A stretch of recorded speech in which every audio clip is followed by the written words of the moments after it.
1993 सालच्या आधी मंडळी, गणेश उत्सव हा फक्त आपला एक कौटुंबिक उत्सव होता, जो फक्त आपल्या घरापर्यंत सीमित होता.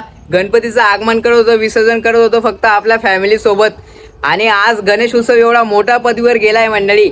अखंड भारतात गणेश उत्सवाची साजरा केला जातो. तर मंडळी, 1993 साली लोकमान्य बाळ गंगाधर टिळक यांनी गणेश उत्सव हा कौटुंबिक उत्सवातनं त्यांनी सार्वजनिक उत्सवात रूपांतर केला. या उत्सवातनं त्यांनी राष्ट्रवादी विचारांचा प्रचार प्रसार व लोकांना एकत्रित करणं ही त्यांची या उत्सवाच्या मागची मोठी भूमिका होती मंडळी. तर मंडळी, खरं बघायला गेले तर आज आपण जेवढे पण सण उत्सव साजरा करतोय, ते आपण धूमधाम व मोठ्या आनंदाने साजरा करतोय, ते फक्त आपल्या छत्रपती शिवाजी महाराज व शंभू राजांमुळेच.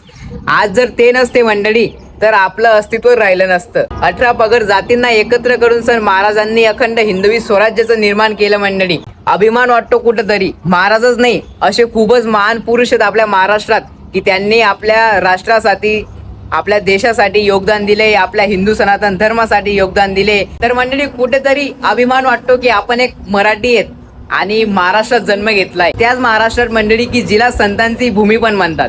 खूप नशीब आहे मंडळी की आपलं, की आपण महाराष्ट्रीयन आहेत.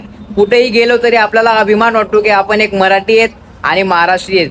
तर मंडळी, आपली भाषाला आपण जपायला पाहिजे आणि आपल्या मराठी संस्कृतीला आपण जपायला पाहिजे, एवढंच सांगतो. बाकी जय महाराष्ट्र, हर हर महादेव.